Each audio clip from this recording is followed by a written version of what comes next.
What's going on, people? We are Tottenham TV. Welcome back to another Good Morning Tottenham. You can see the smiles beaming off our faces this morning as Spurs won 5-1 at the Tottenham Hotspur Stadium yesterday against Newcastle.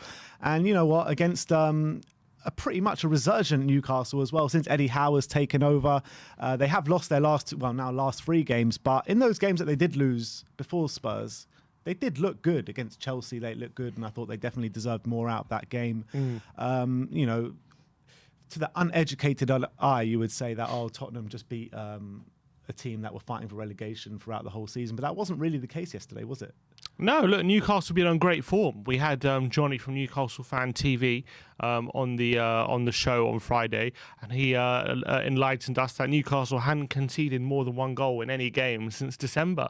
So that shows how much more solid and resolute they've been ever since Eddie Howe has got his act together at Newcastle. He did have a bit of a dodgy start, but I think he then went on a 9-game unbeaten run, and they were looking really, really strong, especially defensively, and they're well clear of the relegation zone now. I think 9 points clear.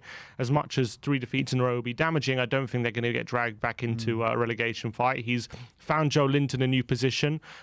He's done a lot of good. He's done a lot of good things at Newcastle, and coming up against them yesterday, it was supposed to be anyway, a very, very difficult game. And I think the first half showed that, how good Newcastle and how resilient they've been. And they frustrated Chelsea. Chelsea needed a last-minute goal to beat them.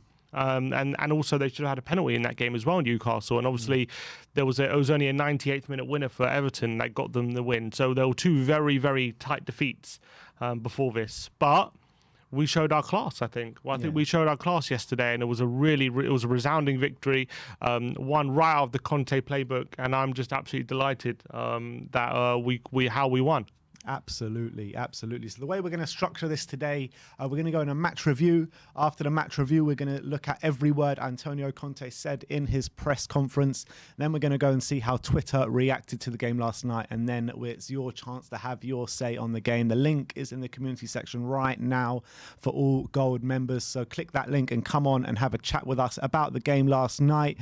Before we get into the match review, there's a couple of super chats I want to get through. Dark Sunji 21 saying, in my opinion, Villa doesn't have a stable formation, so if we play like we did against Newcastle, I predict a 3-0 win. We have Kulu, Ben, Kuti, Kane and Son, 3 points. Yeah, the thing is with Villa is you don't know what Villa's going to turn up, do you? Because they haven't quite found the right balance under Gerrard. When they do find it, you know, they battered Villa 4-0. They can score a lot of goals and give good teams. Did they batter 4-0? They battered Southampton 4-0, not Villa. Villa battered Southampton 4-0. You know, when they got the likes of Coutinho, Ings and Watkins, it's a different kettle of fish to what we had faced yesterday, you know. Fraser, Wood and Saint-Maximin are not on the same level as those 3. So if they get them in the game, you know, they can be very dangerous. Having said that, Dark Sunji is absolutely right. Gerrard is struggling at the moment to fit them all in, and he's struggling to kind of find the right formation and balance to get everyone playing. And at the moment, they are struggling. So if we can catch, but you know, they're on a bad run, but you got to expect that they're going to have come with a plan to change it up, and that's what you got to be worried about. And with that kind of firepower, you know, if you give them a chance, they can easily take it. So we got to be super careful going into next week. But for sure, we're more settled. We're playing really well at the moment. There's no reason to be fearful. Dark Sunji follows that up with another super chat saying, I predict Pierre-Emile Højbjerg to score against Villa like he did at home. Yeah, that's right. He did score at home. We won 2-1. It was a good goal as well. And he's due a goal, isn't he? He is due a goal. Just like Ben Davis was yesterday, if anyone watched the vlog, the Oracle, Mr. Grandpa, calling that Ben Davis goal yesterday. And the last super chat for now is Bob Spur TV, big up Bob, and he says, never in doubt, 4 wins to follow, positive vibes. Damn right. And I gave him a little shout out when we went 4-1 up. I thought finally it was going to finish on that 4-1 scoreline. Nearly did. But Stevie B had to come on and ruin the scoreline for him. And there's another super chat here from Aravind saying, if we win against Villa, top 5 is guaranteed and 4th can be reached by May. Come on, you Spurs. This team, whenever we feel dead and buried, keeps on turning up. I don't think top 5 is guaranteed with a win next week. Who do United have? United have Everton away, West Ham. West Ham have Brentford away. So tough games for but with Villa away, you might argue we have the hardest one, but nothing's guaranteed. You know, we've seen how quickly things can change. In fact, we're sitting in this top 4 race is proof how quickly things can change. So I wouldn't say top 5 is guaranteed, but for sure 4 wins in a row would be if we win. So we're on a great run. Absolutely. And I think we're playing the best football at the moment. I agree. You know, you look at Arsenal. They're playing well at the moment. There's no two ways about that. But like you keep saying in the build-up to this game, you know, they only seem to be beating teams by 1-0, just about getting through in games. Yes, they're deserving of their wins, but they're not putting away teams like we're putting away teams. Yeah, but like in our games, how many times now has it been like last 20 minutes just like a non-event? It's just like yesterday against Everton, against Leeds, like for the last 20 minutes, it's like we're just playing it around the back. We don't even need to go forward. And Arsenal haven't had that yet. They haven't had those moments where they're settled and they're calm and they know they're going to win. It's always a struggle till the end, and that might be their undoing. You know, come in the next few games, because those are the moments sometimes you can cost you. Yeah. How many times it happened to us last season under Mourinho? You know, we're winning 1-0, we're deserving to be winning, and then something happens, and all of a sudden. How long can you actually go on for just winning by 1 goal every game, 1 goal? You know, with the strike, with the attack that they've got. You know, you've got Smith Rowe, Saka, who obviously have done really well this season. You've got Lacazette up front, right, who's more of like a link-up play striker. So how long until that gets found out? You know what I mean? They've lasted all season with it, but so far. But you know, now's crunch time. Now we'll see what we're really made of. All right, well, let's get into the match review. Obviously, Spurs won 5-1 yesterday against Newcastle. And you know what? It was an absolutely breathtaking performance, especially in that second half. The way the first half started, I thought, you know, maybe we're going to be in for it today. Newcastle started the game fairly well. I thought that Spurs did start the game better than Newcastle, but you could definitely see that we were in a fight with the way that Newcastle was set up. They were set up to frustrate us, and they definitely did that for the most part of the first half. We did have our chances here and there. Harry Kane obviously having that chance, screwing it a bit wide, and I think Sonny as well had a chance in the first half. Then Newcastle go 1-0 up, and you're thinking, oh God, what's going on here? We're really in for it again. And then literally straight away, we get that equaliser from that corner. It comes out, Sonny with a beautiful ball in the box, and Ben Davies heading it home. Like we haven't seen him head it home like that for a long time. And it was so important to get that goal just before half-time, though, wasn't it? It was ginormous, I think, to get to, just for the belief of the team to get that goal going into half-time. I think the way the first half was panning out, Newcastle were definitely frustrating us, but we did have a few moments. You know, Kane had a snapshot inside the box, which skewed wide. Højbjerg had a header just over the bar. Son had a chance from the edge of the area. So we're having a few openings, but by and large, Newcastle were definitely frustrating us, and they probably would argue had the best chance when, you know, Willock has a shot inside the box and Romero has to block it. Mate, Cuti Romero yesterday. What a block. First of all, what a block, but you saw in the first few minutes, he hit St. Maximin really hard, and he did not let St. Maximin get out his sight for pretty much the whole game. I mean, he did a proper job on him, and that's the main reason why I think Newcastle was so neutralised yesterday, because of the job that Romero did on St. Maximin. You know that he is going to be their main threat, their main source of goals, their main source of creativity, and every time St. Maximin got on the ball yesterday, Romero was there. Yeah, and he was the only one threatening us, wasn't he, St. Maximin, when he got on the ball, looking to take people on and open up spaces. But you're right, Romero would just shut him down every single time. He was not letting him past. And the only time he got any joy, I think when he won the ball when they got the free kick, and obviously they scored. But other than that, St. Maximin was, as you can see, he was visibly frustrated as well by the end. He just couldn't get away from Romero. It's like a rash, isn't he? And that's the positive side of when you have a proactive defender like Romero, not allowing the ball to even get to St. Maximin more often than not, going for that challenge. And yeah, he might miss one, but he'll win 9 times out of 10, and that's what you get with Romero. He was my man of the match yesterday. Yeah, I thought he was exceptional. Again, it wasn't just his aggression and his proactiveness and his how do you say look when he's looking for the challenge, reading of the game. But it's also his composure inside the box. A cross comes in, and like 9 out of 10 defenders, and actually even good defenders, will just clear the ball. But he sees it. He's aware of where everyone is. He takes a touch inside the box, and he just passes it out to someone, and Spurs start an attack. He's got nothing scares him. Nothing phases him. He never panics in any situation, and he is. he's growing week on week. I mean, each week he's having brilliant performances and he's getting better and better. Yeah, I think that was his best performance in a Spurs shirt yesterday. And he has had some. Chris Wood, what did he have at all? Nothing. Not one. I mean, obviously Dyer and Davis all deserve credit for that, but Wood, I don't think he had one shot just after we scored the second. That was it. But yeah, as going back to the game, I wasn't upset with how we were playing. I was obviously frustrated that Newcastle were putting all men behind the ball and they'll make it difficult for us. And we know how we struggle against low blocks. But I actually think we were containing them really well. They didn't really have many moments going forward. I think we were restricting them a lot more. The game was being played in their third. And it looked like to me it was going to be a matter of time before we find a moment. However, they obviously got the goal. Good to go 1 up, and that moment you're thinking, well, we've had so much difficulty breaking them down for the first 40 minutes, and now they've gone 1-0 up.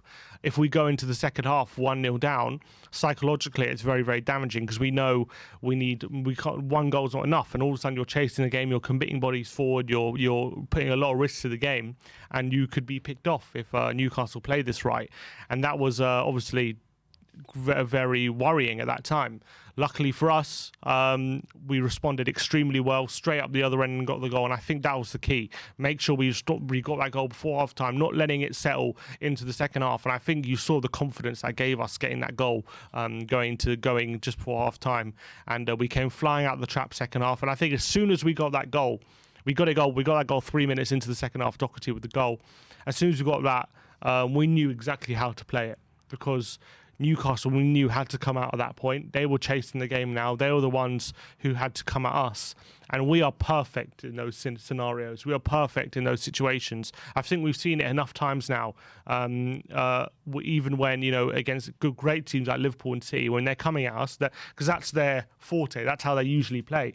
When they're coming at us, we know how to use the space. We know how to exploit teams going the other way, and not just on counter-attacks. Even when we're starting from playing from the back, even if it looks dangerous, we know how, if we beat their press, we know how to use the space going the other end. We've shown it countless times now, and when it comes to these teams like Newcastle who are going to sit a low block, it's all about, okay, it might not be pretty football at first when we're trying to break them down because it's going to be difficult, but if we do get ahead like we do yesterday, we know exactly how to hurt the opposition. Absolutely, and I think that's where Newcastle went wrong yesterday, is when we went 2-1 up. They went chasing the game a little bit, and that was their real undoing. Because I felt that if they dug deep, stayed in their shape, stayed compact, like they were doing in the first half, I felt that they could have frustrated us and maybe nicked that second goal and got the equaliser. But because they came chasing the game, it just created all that space for us, and we were just unplayable in those moments yesterday. If you give us the space, then there's no stopping us, really. Yeah. And you saw that yesterday. Son, Kane and Kulusevski, they are clearly masters of exploiting the space left by defenders. They've shown it time and time again now. And I think Newcastle, as soon as they started chasing the game, that was when it was over for them because they couldn't handle what we had to give them if you leave us space. I spoke about that as well, Eddie Howe, in the post-match interview. I don't know if you watched Match of the Day last night. I did, yeah. I think he mentioned that, talking about that. We chased the game too early. He said that, didn't he? Yeah. And I think that's absolutely right. I think they... Maybe if they were like Burnley or like a Sean Dyche, he probably would have tried to stay within the goal within the last 10 minutes, then try and get something. I think maybe Newcastle were a bit naive with how they approached the second half. As soon as we got the goal, maybe they had that belief with the run they're on that, okay, we conceded, but we can go and give as good as we got. But unfortunately, this Tottenham side, you can't give them space. You give them space, we're devastating. I think we're one of the best teams right now in the league when you give us space in your half. If you're pushing us high, if you're pushing us all the way to the halfway line, you better be very, very careful, because the likes of Kane's passing, Son's running, Kulusevski's ball carrying, they will hurt you, and that showed exactly yesterday, and we ran riot in the end. And not just that, but you've got like Bentancur, who nobody's talking about yesterday, who again I thought had an unbelievable display yesterday, Bentancur, and he just looks like ready-made for the Premier League, as is Kulusevski. I mean, both of them have just really hit the ground running, and since that poor display at Old Trafford, I think Bentancur hasn't put in less than an 8 out of 10 display. Yeah, I thought him and Højbjerg were dominating in the centre. They've become really difficult to play against now in the midfield. They're covering so much ground. They're putting out so many fires. It's difficult for the opposition to kind of cope with it. And then you got Romero's proactivity as well. You got Dyer's aerial ability coupled in with that. The defence is so much more solid now. We look so much harder to create chances against. It's really great, and I agree with you. Bentancur again, really solid showing. I think not just on and off the ball. I thought it was brilliant. There were some moments where Bentancur, he's got the ball and he just has the composure to not rush his decision making, not just quickly go long or anything. He assesses his options, keeps the ball, and gets Spurs on the attack. And it happened a few times yesterday where someone maybe like a Winks or even Højbjerg himself might have panicked and rushed his decision. Bentancur made sure he had the composure and awareness to hang on to the ball when he needed to and pick the right option. And I think he's again another player who's week on week seems to be improving. I thought he was brilliant against West Ham last time out as well, and he's carried that on. And he's a guy who he knows he's had 200 plus appearances for Juventus. He's won titles. He knows what it is to how it is to win games and be in a team that's dominating. And he's bringing that into Tottenham now. And I think he's a brilliant player. I think he's been so good since he's come in. Yeah, it's not bad for a couple of Juventus rejects, is it? Exactly. I mean, I think the fact he's called a Juventus reject is ridiculous because since he signed for Juventus, he was their second highest appearance maker since he came to us. So to call him a reject is a bit not exactly a fact, is it? Yeah, no, it's not at all. Not at all. And same with Kulusevski. But, you know, a lot of rival fans are being like, oh, Tottenham are just a counter-attacking team and this kind of stuff, a defensive team that kind of springs on you and are very good when they do that because of the likes of Kane and Son. But some of the goals we're scoring tells completely the opposite. You know, we're starting moves from the back, absolutely brilliant moves, team moves where everyone is getting involved from the defense to the midfield all the way to the attack, with the fullbacks acting as pretty much strikers. And as you can see that both Emerson and Doherty both getting on the score sheet yesterday, but that Heung-min Son goal yesterday, starting all the way from the back, not everyone, but you know, a lot of players all getting touches on the ball, the movement. Kulusevski, I mean, in that move, the way he kind of just passes, a nice little pass, and then he's on his bike straight away. Kane plays it into Kulusevski. It's just an unbelievable move. Exactly the same as, you know, our second goal against Man City. It was exactly the same as goals we scored against Everton. Exactly the same as I think our second goal against West Ham as well. If you're going to come into us, you're going to press us high, you better be careful, because if we beat your press, we know exactly, as I said, we know when we get into that final third what we're going to do with it. And we are masters now of exploiting that space that teams who play a high line leave. And as I've said, even the best teams, Liverpool, Man City, they can come at us and we know how to deal with it. And so when it comes to teams like Newcastle yesterday, the difficulty is when they're sitting back like they were in the first half and not leaving us any space.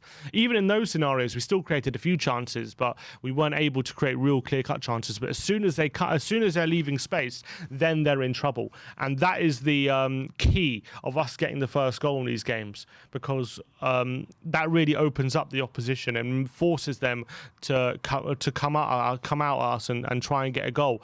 And I don't think, like, how many times have we, I know under at Southampton, obviously we took the lead and we lost it, but how many times have we actually, of late, have we taken the lead and then not gone on to win? I can't remember too many times. I don't know if we have. Apart from that Southampton game, potentially. I think that was probably the only time. Yeah. Like under Conte, is that the only time we've taken the lead and not won? You think about our defeats, you know, all of them have been, you know, Burnley was 1-0, we never took the lead. Middlesbrough was 1-0, we never took the lead. Chelsea, we never scored. It's all the times where Wolves as well. Yeah, it's all the times where teams are not giving us space. But as soon as a team gives us space, like, we're brilliant, we're absolutely amazing. And that is the key, making sure you're drawing out the opposition. How many times have we seen it? Even yesterday, we've got the ball and we play into midfield, and you're thinking, okay, now it's time to go forward, and yet actually we decide to turn around and play it back to the defenders, because it's very, very calculated, because you're thinking, oh, what you're doing, allowing the opposition to settle, but not what he's doing is he's inviting the opposition to come press you. He's drawing them out. He's sucking them in. As Davis said in his post-match interview, he said we sucked Newcastle in really, really well yesterday. And I thought it was absolutely spot on. We suck them in. We make sure they think they're pressing us high, and it's going to be difficult for them. But as soon as we beat their press, bam, then it's our time to absolutely go for it and go and exploit the space, and we do it masterfully. And that third goal was absolutely right at the Conte playbook yesterday. Right at the Conte playbook. Absolutely. I want to talk about the wing backs now, because pre-game everyone was getting worried. Oh, Doherty at left wing back, Emerson at right wing back. How are we going to stretch this opposition? I mean, it's not going to be anywhere near as lethal as maybe Doherty on the right and Reguilon on the left. But first of all, I thought both of them had dodgy starts to the game, and I thought both of them maybe needed time to settle in the game. But one they did, especially Doherty, actually. I thought Doherty was brilliant yesterday, arriving late at the back post with that flying header. And that run he made for that header was absolutely unbelievable. He got an assist a bit later on. Good assist as well. Really good assist, lovely cross. And Emerson as well, arriving late at the box and getting himself a tap in at the back post. So I thought both of them both did themselves a service yesterday. Yeah, I think in the first half, when the Newcastle was sitting in a low block, they did struggle. And I think especially Doherty, there are a few times where if it was Reguilon in that position, he would have been a lot more, he would have hurt Newcastle a lot more. Like there's a few times where Doherty had to check back on his right foot and he couldn't take the ball into his stride because he was playing on the wrong side. And that kind of set him back a bit. And I was like, okay, he seems to be struggling on this side. But once we got into the second half and the space opened up for us, then all of a sudden they became like different players. And Doherty returned to the form that he's been playing with recently. And I think Doherty's really starting to show what he can bring to this team now on a consistent basis. I'm so happy for him because he's come under so much criticism since signing for Tottenham, but of late he's been absolutely brilliant, and he's doing all the things that he was doing for Wolves, arriving late in the box, being that extra man, taking up positions to hurt the opposition, exactly what I've been saying he should be doing since he's come to Spurs. And I think this wing-back position 100% is definitely helping him. If he was playing in a back four, I don't think we'd be seeing these kind of performances from Doherty. I think playing on the wing-back is massively helping him, and he's making a difference. I think that's now 2 goals and 4 assists or something, or 5 assists now in his past ever since that Leeds game where he got on the score sheet first. I think being a left wing back as well, the fact he made a difference in that position on his wrong side, I still didn't think he was as comfortable as he is on his right, but he still was able to make a difference, and that shows that the tactics are absolutely working. The fact that he assisted Emerson as well, I don't think Emerson had the best game, but I think again he was also there to make the difference in that position. Wing backs assisting each other. Conte always says when that's happening, you know that a Conte team is functioning. And I thought yesterday, even though I didn't even think the wing-backs had the best game, both of them, but they still made the difference, and that's all down to Conte. I really believe that. With the assist from Doherty, I thought maybe Newcastle didn't really do their homework because Doherty, you know what he's going to do every time. You know he's going to get the ball on his left, check in on his right, right? And that's exactly what he did for that assist. And I thought with Newcastle, a bit poor defending there because you know what Doherty's going to do every time. And he still managed to pull that off and get the cross in. Yeah, and I think Murphy, who just came on, I think he's a winger by trade. He's not really a fullback, and maybe that showed with that movement because Doherty, he shaped to cross with his left and he feinted it back onto his right. I think most experienced defenders, knowing Doherty, would have just stood up, but he kind of dived in a bit, allowed the space, and obviously it was a good cross by Doherty. And there's Emerson. But fair play to Doherty. He's nailed down that spot 100% now. Against a low block though, he still needs to show a bit more. But obviously, when there's space for him, when he can exploit that space, I think at the moment he's doing a fantastic job. And I questioned whether he's going to continually get in those positions. And you know what? He's doing it game after game now. And brilliant stuff for him. I'm so happy for him. Yeah. And let's talk about Harry Kane now. Because Harry Kane, he did everything but get a goal yesterday, pretty much. And that's what Conte said to him after the game. Apparently, he went up to him on the pitch and said to him, Look, Harry, you did everything today but score a goal, and that's exactly what he did. I mean, he was pulling the strings yesterday. The passing on show yesterday was absolutely sensational. He was dropping all over the park. I think on Match of the Day they showed his passing map yesterday, and it was literally everywhere on the pitch yesterday. And the passing range was just to die for. I mean, this guy, when you think he can't get better, he just does. He just does. And I mean, I was speaking to a few people at the ground yesterday, some old school fans that have seen Hoddle and Gaza and all these great players where, you know, you're growing up and our dad's telling us, I mean, this guy is the best guy we've ever seen in a Spurs shirt. They're saying Harry Kane is the best player they've ever seen in a Spurs shirt. I mean, when you can pass like Glenn Hoddle and finish like Jimmy Greaves, well, how can you not be the best player? You know what I mean? He's the most complete footballer right now in the Premier League, bar none. He is absolutely the form player. I would even go as far to say in European football right now. You could argue that. I mean, yeah.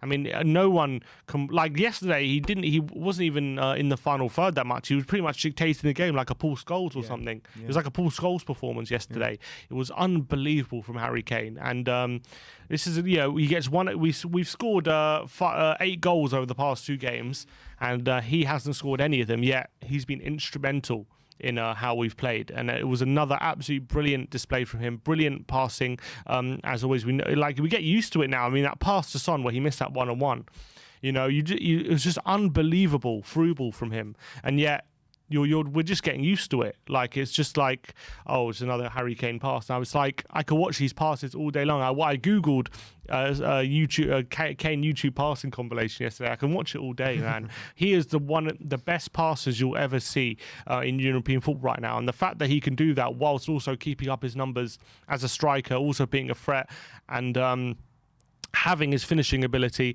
This is why I'm saying he's going to go on for a lot longer than people realise, because he keeps getting better. He keeps reinventing himself. He keeps himself. He looks after himself so well, and he adapts his game really well. Exactly. So the fact that people think that he's just going to.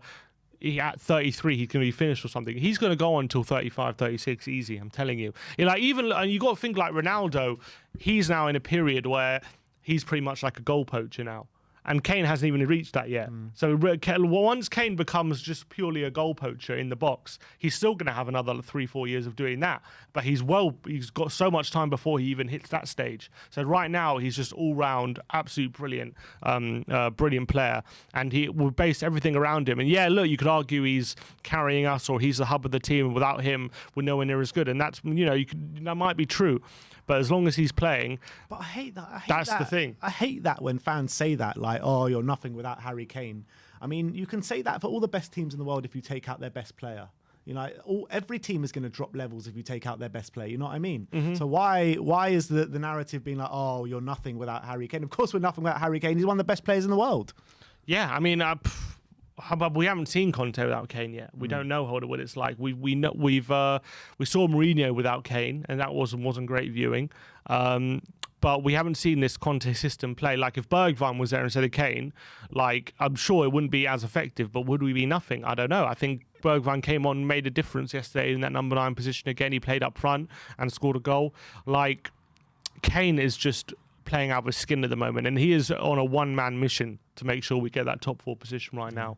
I think he's been a different level. Mission, but yeah, I get your point. Huh? I was saying it's an 11-man mission, but I get your point. I'm saying he's on a taking, like, he is not allowing anything, and Conte's really got into him now, and he's just playing some of the best football he's ever played in a Tottenham shirt, and that is really saying something. And it's delight. I'm like looking forward to every game now, because I just can't wait to see what he's going to come up with next. I know it's gone from dreading every game to like looking forward to every game. I mean, I'm loving every second of it. And Stevie B carrying on his good goal scoring form from Holland in midweek and grabbing himself a goal, which was actually Lucas Moura creating that with a really nice from Lucas actually. The way he took it past the man and then fed it through to Bergwijn. Wasn't sure, was he passing it, or do you reckon he was dribbling it, Lucas? I think he passed it. You think he passed it? What do you think? Do you think he? I have to look at it again. I have a feeling he was trying to take it past whoever that defender, and then he overran it and it fell to Bergwijn. Could be. But But look, Bergwijn took that confidently, didn't he? And then obviously a few seconds later, he nearly got a second with that rasping volley, which went just over the bar. And you saw with that confidence, that quality he can bring, and maybe he can be our super sub from now to the end. I mean, he's already been our super sub recently, but maybe he can be the guy making a difference if things aren't going right recently. I don't know if you felt the same, but I got a bit of a vibe off Bergwijn with his goal celebration and stuff yesterday that he doesn't really want to be here. Really? Yeah, that's what I just maybe I'm being a bit too harsh saying he doesn't want to be here. He did the celebration. Yeah, he did his celebration, but he didn't seem as kind of animated as he usually does when he scores. He kind of like very nonchalantly just went like that in front of the fans. He didn't like, go mad as he. I know that, but I don't know. Just something was a bit weird to me in that celebration. I have to watch it again. I didn't read anything into it. He seemed to just take it confidently, and I don't know. I think it was. I didn't seem too happy when he scored yesterday. I've always seemed happy. I don't know. I didn't. It was just something I felt like I picked up on. I just wanted to know if you saw. I didn't pick up on that. I thought it was interesting though when he had that volley and it went just over. He ripped his gloves off. He's like, all right, let's go. Yeah, let's go. I can see another goal for me here. Unfortunately, it didn't happen, but I'm happy he got that goal and carrying on his good form for international level, and hopefully he can keep that up now till the end of the season. I know he's going to still look with Kane, Son, and Kulu playing as well as they are. Starts are going to be hard to come by. But if he keeps playing how he is and making impacts when he comes on, it's going to be hard for Conte to ignore him. And I know it's going to be hard for Conte to start him, but at least hopefully he'll get more minutes than 10 minutes he did yesterday. He'll start getting 20 and 30 minutes. And look, we're not going to be 4-1 up with half an hour to go in every game. We're going to need him from now to the end of the season. There'll be games where it's 1-1 going into the last 20 minutes or 30 minutes, and we're going to need him to come on and make an impact. And if he's in fine form like he is now, the more likely he will make an impact when he comes on. It's interesting. A lot of people saying they did get that vibe off Stevie B yesterday in the comments. But a player, let's finish off on a player who we haven't spoken about really this stream, and that's Heung-min Son, because he is back at it, isn't he? He's got his pace back. He's taking on players. He's driving forward. He's creative. He's getting on the score. That's 9 goals at the Tottenham Hotspur Stadium in a row now. A great assist as well for a brilliant ball really for Davis' goal. And, for people, including myself, who said, well, all of us were saying it, that he's been off form, but he's really back at it now, isn't he? Yeah, and off form or off form, he still makes a difference, doesn't he? It's a lovely finish for his for his goal. A great, I think, that first touch was absolutely sensational for the goal as well. The fact that he touches it dead with Kulusevski's pass and then finishes it into the corner, I thought that was an exceptional touch, and he did exactly the same when Kane plays him through. Unfortunately, the finish didn't match the touch. But his first touch when he's through on goal always plays it right into his stride, and all he has to do is finish it first time. And unfortunately, it didn't happen for the second one. But yeah, he's playing a brilliant level at the moment as well. Obviously, a great assist to get us back in the game, and not only that, but he was the one. He did that driving run to win the corner. He was like, okay, I think he felt like, because he gave away the free kick, didn't he? It was a bit of an unnecessary free kick to give away, so maybe he felt like he had to make up for that. And obviously we were 1-0 down, and I think he definitely more than made up for it. He got the goal and the assist, and I thought he was causing havoc all day long. And he's the one as well when teams are coming forward and leaving space, he's the real one where he'll hurt you. So like he's the one where if you allow him, I think he might be the best exploiter of space in the Premier League. Wow, that's high praise. I think he might be. It's very difficult to know another player who attacks the space like Sonny does when he sees an opening. He's difficult to stop. Wow, that is high praise. All right, so I think that is our match review from yesterday. Spurs winning 5-1 against Newcastle. Absolutely sensational stuff. Before we get into Antonio Conte's press conference, there's a couple more super chats to get through. George, big up George, says, morning gents, Romero, my man, the match referee was awful. What happened with that thing with the referee when Paratici was going absolutely nuts. Yeah, I wasn't sure what was going on. Paratici had to be held back at half time. Yeah, by Sanchez. I don't understand I don't know. I think maybe he wanted Joe Linton sent off for a push on Bentancur, maybe. I can't. Was that when that whole fight was happening towards the end? That was a weird one because I think Bentancur is actually the one that instigated it all, but then someone came and just completely shoved Bentancur. I'm not sure. What really set off Saint Maximin, wasn't it? And Bentancur had a bit of an altercation. Bentancur kind of leant his head towards Saint Maximin. It wasn't really a head bite, just kind of leant his head there, and then Joel Linton barging in and shoved Bentancur over, and everyone got booked in the end. But there wasn't much in it, to be honest. It was a bit of handbags. Yeah. Dark Sunji 21 again with a super chat saying Ben, Pierre, Emohoibia, Kuti kept Wood and Maximam quiet, which isn't easy to do. Kulu really changed our attack, which I loved. We scored 30 goals in 2022, most in the Premier League. And that shows how attacking we are right now in terms of the goals we're scoring, how many chances we're creating. And I think Conte knows exactly what he's doing with these lot right now. And to have more goals than City and Liverpool right now in 2022, it's very impressive for me. I think the stat was since Conte has come in, I think we've got the most, well, since the turn of the year or since Conte has come in, I can't remember which one it is. Only Man City and Liverpool have got more points. Since Conte got appointed, yeah. Only Man City and Liverpool have got more points than us. Yeah. And I think since the turn of the year, only Liverpool have got more points than us, right? Really? We've got more points than City since the start of the year? Well, they lost against us. They drew against Palace. Is that the only two teams they've dropped points? I could be wrong with that, but I thought it was a stat that I've read. But Dark Sun G21 again with the super chat saying, ever since we shipped out Tanguy, Lo Celso and Dele, we are scoring +2 goals, which shows what happens when you ship out bad influence players. Top 4 is ours. Yeah, I mean, it's a bit similar to, maybe you could say it's a bit similar to how Arsenal improved once Aubameyang left, Maybe the atmosphere's improved around the ground. You can definitely see the togetherness is definitely there in this squad. And maybe it took a bit of time once Conte first came in. But as soon as they've left, I know we had those difficult games against Hampton and Wolves, but the togetherness is definitely there for all to see. And we've been, I think that's 6 wins out of 8 now. And we're scoring goals for fun. We're blowing teams away. And it's absolutely brilliant to see. Look, we still got there are still other tests which we need to... 8 games left. Yeah, and there are other teams, we're under a low block and all that kind of stuff, and we need to show we can break them down. But at the moment, when we're passing all the tests that are coming towards us, and that's really, really positive. Yeah, absolutely. I was actually saying yesterday that I think now, since probably... can't remember which game it was, but it was maybe a few weeks before the Man City game, or maybe the Man City game we'll use as the marker. Since then, I think consistently, this is the best we've been since maybe peak Pochettino. 100%. Yeah, I mean, you could argue when we won that run last year, but we're never blowing teams away like we are now. We had that little run where we battered Palace and we battered Burnley and Bale was scoring, and that was a good little run, but we didn't sustain it for too long. No. I think this is definitely the best football we've played since Pete Pochettino. Yeah, 100%. You have to agree with that. I think we haven't played this well, scoring this many goals and looking this good for a long, long time, and it's absolutely delighted with it. Absolutely delighted with it, and I never thought we'd get to this level as quickly as we have, even though Conte is this good of a manager. I thought we would kind of get buying games till next season and we'll see the real team, but we're starting to see it early already. And if you can do this with the set of players we have, imagine what you can do with players he needs.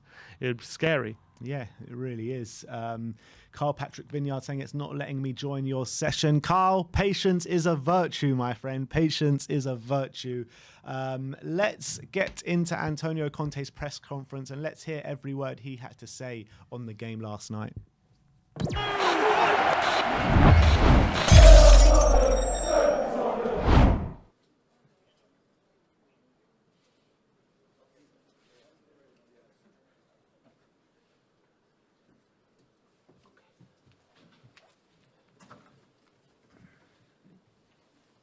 Okay, I'm ready.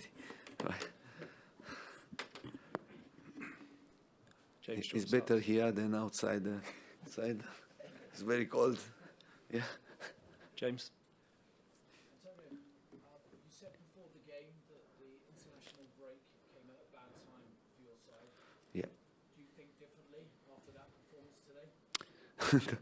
But for sure, what I said to my players was, and we finished in a fantastic way, and we have to restart in the same way. And I asked this because don't forget that we were enjoying the play to play football in the way that we played before the international break.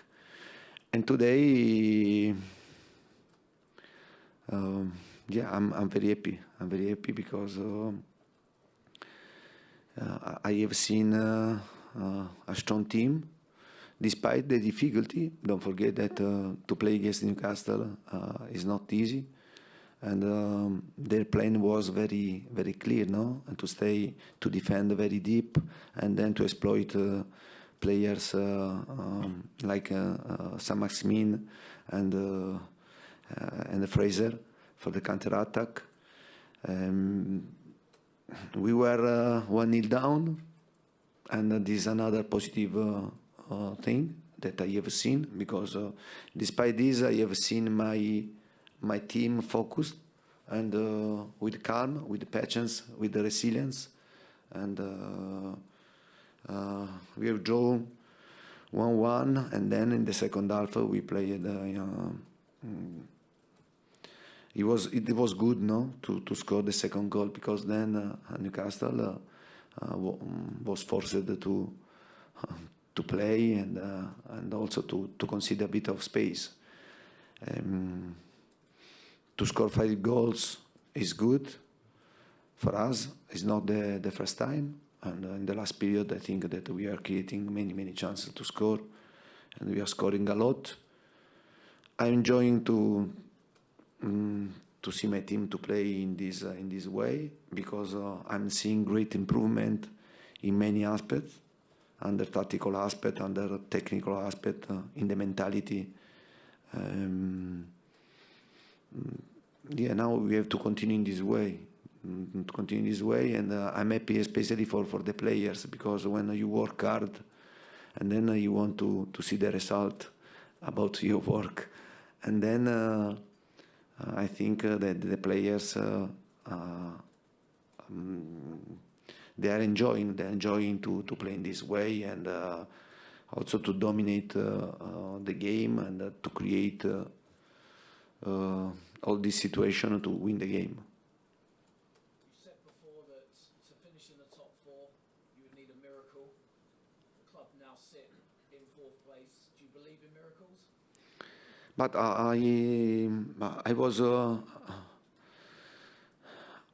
I was always very honest, no, with the media, and also with the club, but also with the players. And when I arrived in November, and I have found one type of situation, and at that time it was very difficult to believe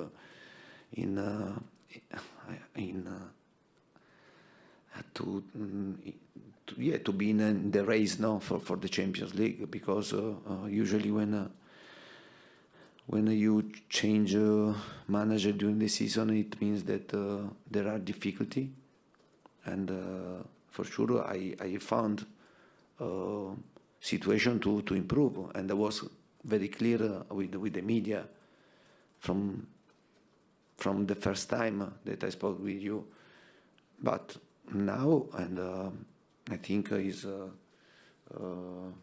in the last period, I was clear that I have seen my team that now is in the race. Is in the race because I have seen great improvement. If the player bring himself in another level, and it means that the team is going to be strong, to be stronger than before. For sure, we know very well that in this race there are other teams that maybe they are in this moment they have advantage, and I think Arsenal has to play 2 games, no? But don't forget United, this an amazing squad. Don't forget West Ham, and also Wolverhampton is having a fantastic season. and this league is very, very difficult. And but I'm happy because hard work is paying off, and this is very important for the players, because the players I have found a group of players that are giving me great availability, great commitment, great behaviors, and they give me credit, no? They give me credit for my past, I think, for my career. But I think that now they are understanding that this is the right way, and but they trusted me, and I trusted to them. Ali? Congratulations, Antonio. It's another match where you've seen your wing-backs both score goals and set up chances. How pleasing is it for you to see your style of play really coming through? Yeah, but now for sure you can see a team that a specific characteristic, and you can recognize the idea of football, and for this reason I said that we are in the race for to try to take a place in the Champions League, because in this moment the team is a team with an idea of football. Every single player knows very well what happened during the game, and what they have to do. The players that came in, and today, for example, we lost on Friday. We lost Sergio Reguilón for an injury in his knee, and we have found the solution, and to play with Matthew on the left and Emerson on the right. Great performance for both. It means that there is great work behind, under tactical aspect and under physical aspect, because you can see that this team bring intensity from the start until the end, and this is good because I have a great staff behind me that work with the players.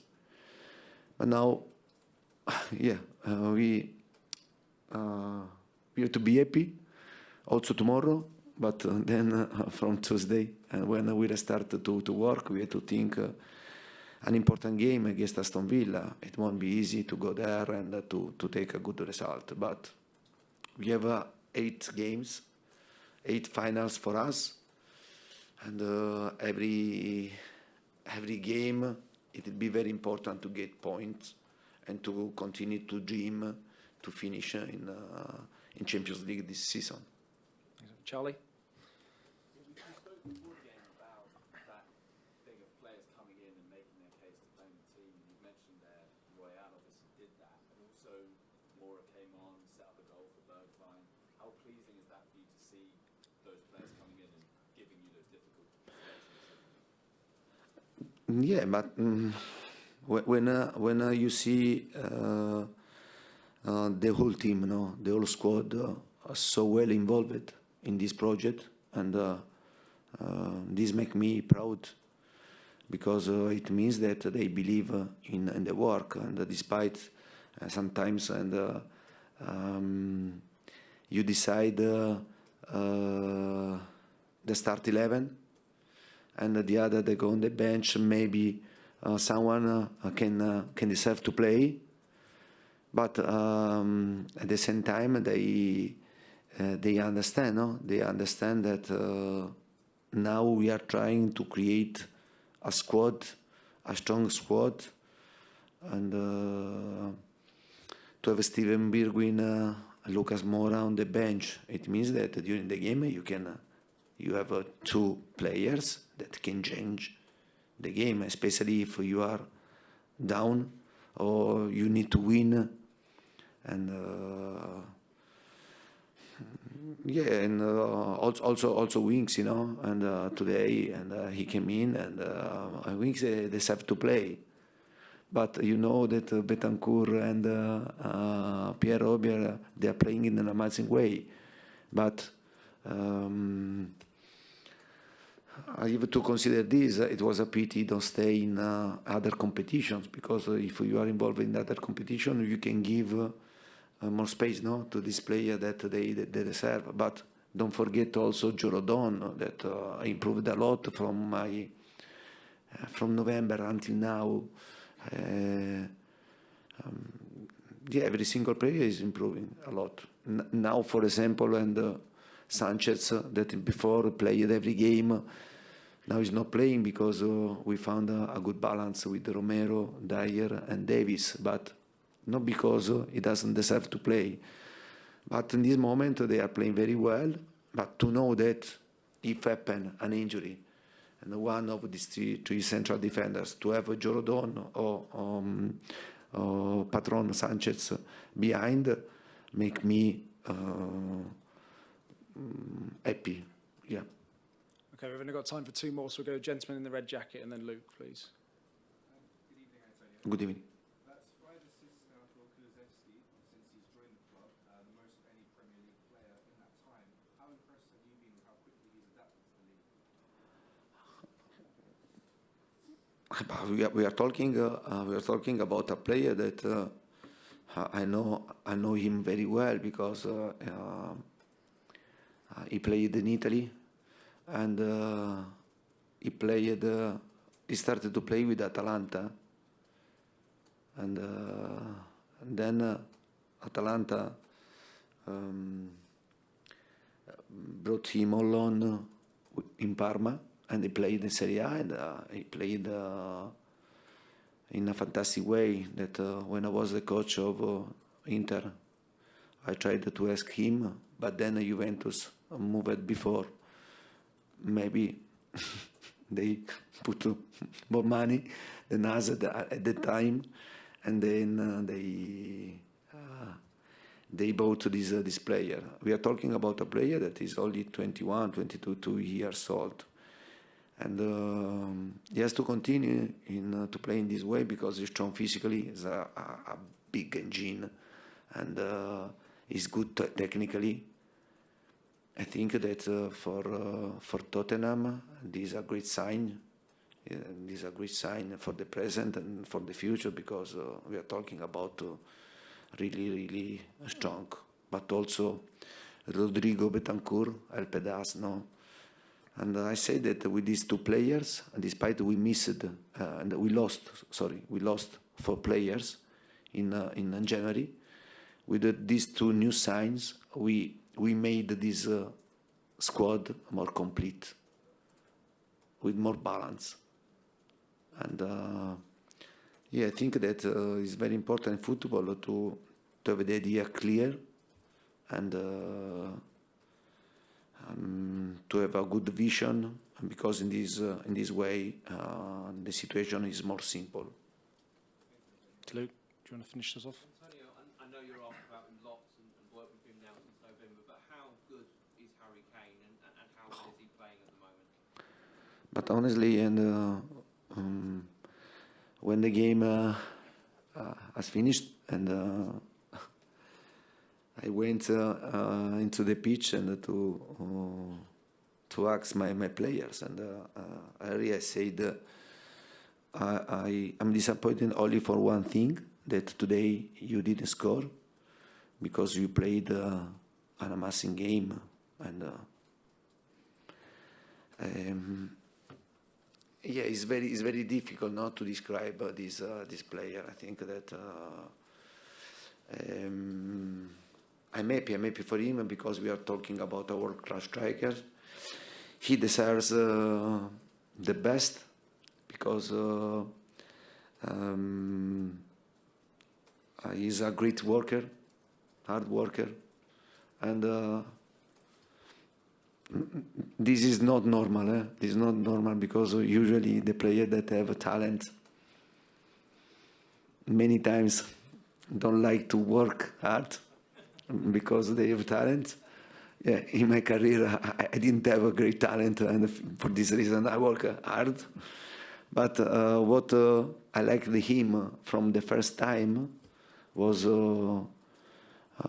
his availability, and he was a big example for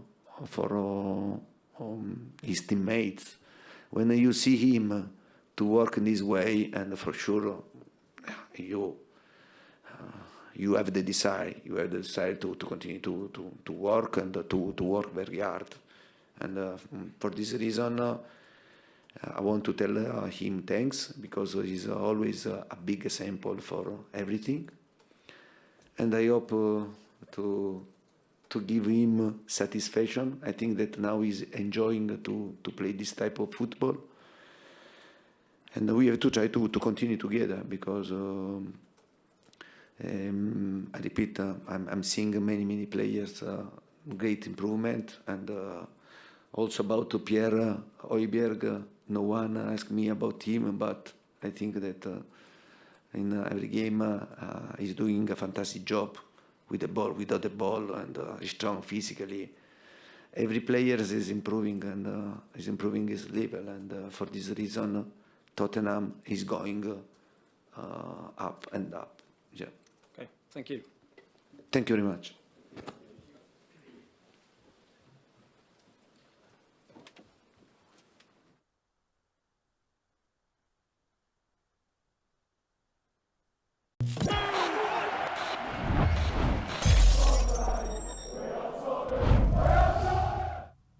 Yeah, so that was every word that Antonio Conte had to say on the game yesterday. Any real takeaways for you from that? I found it interesting how he was talking about the solutions he was finding once he saw Reguilon pulled up on Friday in training with his knee injury, and we had to find a solution with Doherty, and how this shows that everyone is buying into how he wants to play. And even though they've made a change and Doherty's not in his usual position, they still seem to contribute. And that is a very, very important thing. And that's what we're going to need from now to the end of the season if we are going to if we are, as we seem to be, like a late push for top four, and if we are going to have stumbles with injuries and things like that, it's very important that everyone knows what they're doing and everyone's on the same page. So I think that was great. He was obviously bigging up Kulusevski as well. And he was saying how he's very happy that he's got defenders like Rodon and Sanchez to come in, even if our patron Sanchez, which is great, giving them confidence as well, because he might need them if Romero, Dyer or Davis pick up an injury in the last 8 games.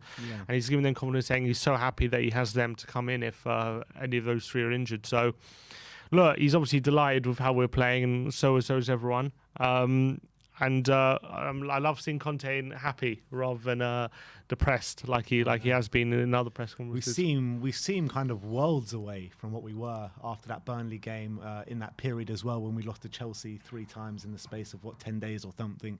It seems like we're absolutely worlds away from that now, doesn't it? Yeah, he was talking about we have to make sure we don't get relegated, wasn't he? Conte, I absolutely love that guy, man. But yeah, look, we were on a run of 4 losses in 5, weren't we? And now we're just on a different trajectory where everyone seems to be playing with confidence. Everyone seems to want the ball and show for the ball and making runs in behind and being dangerous. And when you've got Kane at the hub of that as well, the quality he has, it's very, very scary for other opposition teams at the moment. I don't think anyone likes playing against us where we're playing at the moment. And everyone seems to be being proved wrong by Conte time and time again. This super chat, I'll read the super chat, then I'll carry on what I was about to say. But Siraj says many Spurs fans, many said Spurs cannot fit into a 3-4-3, but now we are banging goals. Have patience and have faith in Conte. Bentancur also deserves every single of praise, as he brought calm and composure to our midfield.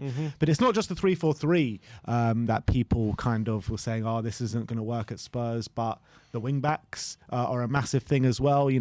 Everyone was coming up with their own solutions yesterday in the game, before the game. Bergwijn left wing back. I was saying Bergwijn left wing back. Some people were saying Kulusevski right wing back and put Doherty on the left. I mean, there were so many different variations people were coming out with. Conte stuck with what he knows best. He put Doherty on the left and Emerson on the right. And yeah, maybe in the first half we struggled with it a bit, but by the end of the game, nobody had any qualms about that. No one had anything to say. No one, I was on Bob Spurs stream on Saturday night, and everyone was saying anyone but Emerson, anything, as long as you have Emerson playing. If we have Emerson, we'll lose. I'm certain of it. And everyone was like, I was like, we did beat Man City with Emerson. You got to remember that as well. Like, people seem to forget that. And he had a good game that game as well. And look, he trusted him, he gave him the confidence, and I think he repaid it for sure. And Conte is proving everyone wrong with every game at the moment. I'm so happy with how things are going, and we just got to make sure for these 8 games it's so crucial we keep up and we nip ahead of Arsenal in that 4th spot, because it will mean so much for the future. I think sometimes there are real sliding doors moments in football, and I think this season is one of them. I think this season, in terms of, because even with last season, like not getting top 4 and stuff, it won't be as big as this season. Because if Arsenal, I think the trajectory in both clubs, it's on a knife edge at the moment, and I think it's a bit like that season where we fell out to Chelsea in the Champions League. Like that, having no top 4 at the end of that season put us back a few years, and we didn't get back in the Champions League until Pochettino, in 2015. And I think this season could be I think there's 2 different pathways this club can be going. And if we get that top 4, we could be going this pathway. And if we don't get this top 4, we're going that pathway. Do you think it's same with Arsenal as well? Do you think it's as simple as that, as being if we get top 4, we're on a much bigger trajectory than Arsenal, and if Arsenal get top 4, they'll be on that better trajectory. I know it's simplistic to say that, because obviously one will get Champions League, one won't, one will get the revenue, one won't. But do you think that maybe Arsenal can still provide a top 4 challenge or a bit further than that next season if they don't get in the top 4, and vice versa with Tottenham? Yeah, but of course they can. I'm not saying that. I'm not saying all set in stone, but I'm just saying I really believe the way things are going right now of Arsenal, if they get that top 4, it's just going to cement their belief that they're on the right track. That everyone's going to buy into everything, and they're gonna have the extra revenue as well to really splash out on striker, which they really need, and all that kind of stuff. And obviously, if we don't get top 4, we know the doubts will creep in with whether Conte and Kane are going to be staying, and there's going to be a whole summer of speculation in regards to that. And who knows what will happen if we don't get top 4? But if we do get top 4 ahead of Arsenal, I think psychologically, the season they've had and the fact we still finish ahead of them, I think the bond between Kane and Conte and Spurs will definitely be solidified. Everyone will be on the same page.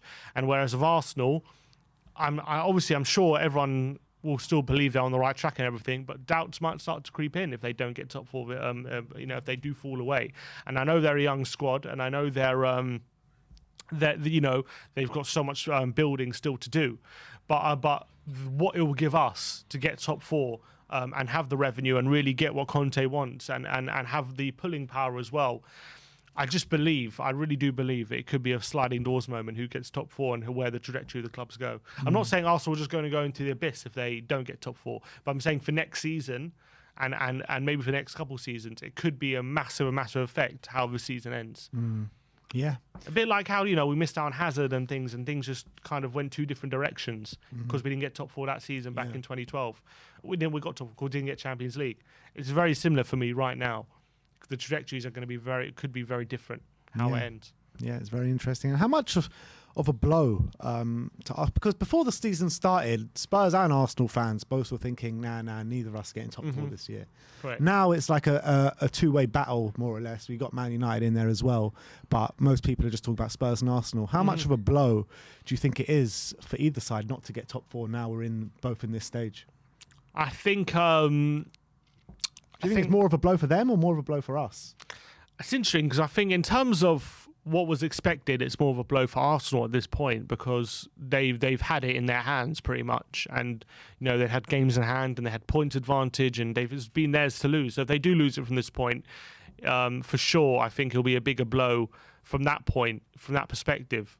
But in terms of where the clubs are at, it's probably a bigger blow for Spurs, because look, coming into the season, no Spurs fan thought we'd finish below Arsenal, really.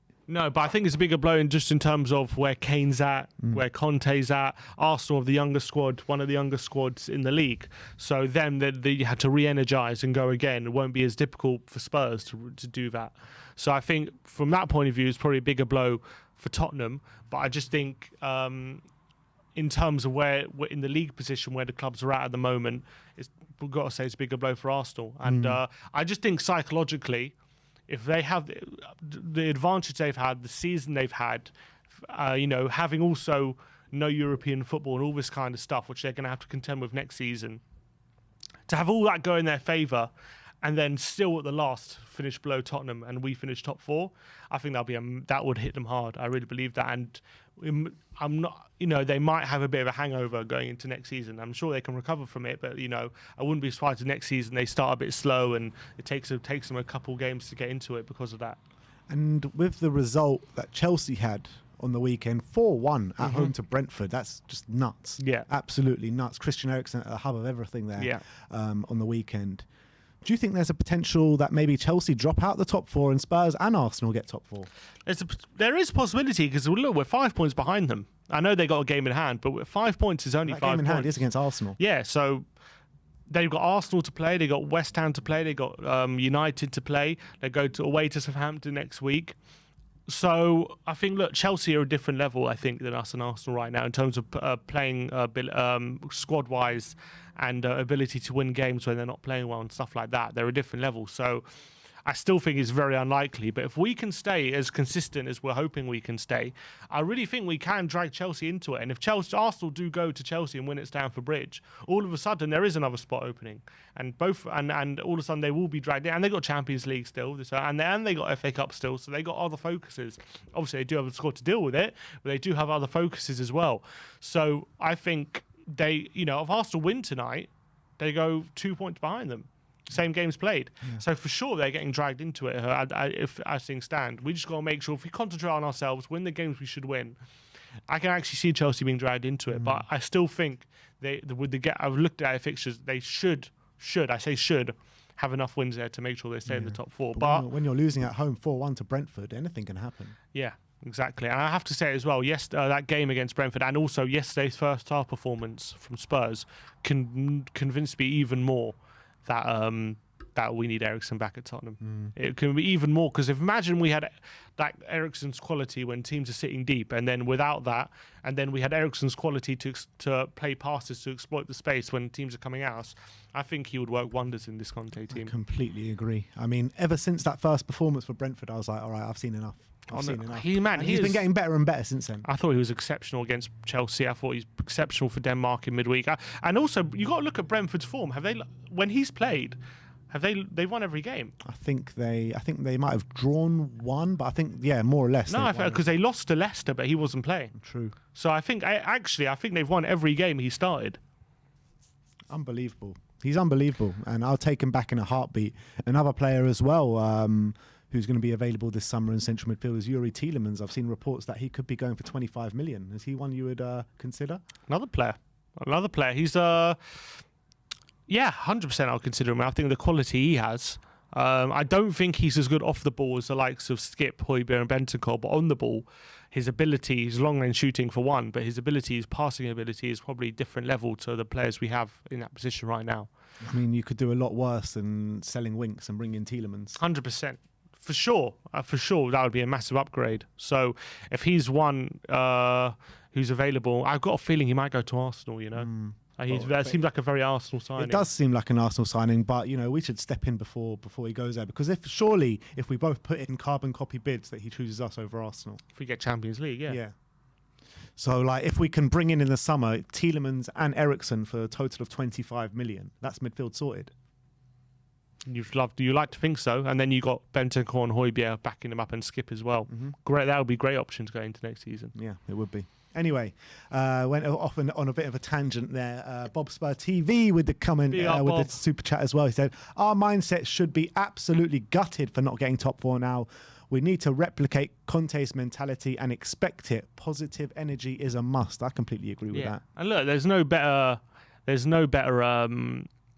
motivation than knocking Arsenal out of top 4 as well. There should be absolutely no better. And I'm really honestly at the moment, like that game in against Arsenal in North London derby is just waters the mouth out when you're thinking about it. If we can bring them to our ground and if we beat them to like secure a top 4 position, that would just be stuff of dreams right now, and that would really hurt them as well. I couldn't think of anything better right now. Absolutely. Another super chat, this time from Sean Dyche, all the way from Burnley. Exactly. He says we need players. We need players that have quality and good mentality. We can't afford to have toxic divas like the ones on the Spurs doco in terms of Rose, Dele, Ndombele, etc. Yeah, I think that's right now. It feels like we don't have people who are entitled to like start, and like, they feel like, oh, how dare they? How dare you not play me and all this kind of stuff. I don't think we have that mentality in the squad. Right? Everyone's fighting for their place. Everyone's giving their best to try and win a place in the starting 11, and forcing everyone to keep up their standards. And I think when we're playing as well as we are, I don't think these players can complain that they're not playing, because we're winning. Like, you know, we're on such good form. And it's up to them to try and fight their way into the team, and that's the way it is at the moment. I think getting the likes of Dele and Ndombele and Lo Celso and all these people out the squad has probably helped that. Yeah, I agree. And Conte also mentioned, didn't he, that it's so important. I think this was in the pre-match press conference, how it's so important not to make any mistakes in this transfer window coming up. It's so important. We need to get those players like Sean Dyche said, in terms of no toxic divas, ones with the right mentality, the ones that are going to prove the right application as well. So yeah, absolutely spot on there. But I think it's time now to look through Twitter and see how Twitter reacted to the game last night. I'm sure Twitter is full of some brilliant content. So let's go and have a look. All right.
All right, guys, sorry about that, but we are back, and now it is time to see how Twitter reacted to the game yesterday, and I'm sure there's going to be a lot of brilliant content on Twitter, so let's go check it out.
All right, sorry about that, guys. We're gonna skip past the Twitter Reacts video for now, but you will be getting it as a pre-recorded video a bit later on today. Now we're gonna start bringing on you guys to have your say on the game last night. I think there are a couple of people waiting in the background to speak to us now, so we'll get them on in a second. Who's gonna be the first one up? We'll get. I saw Barry was there, maybe, or Something inside so strong. Oh no. It's great sitting next to him at the game yesterday. Some real classic moments in the stands yesterday.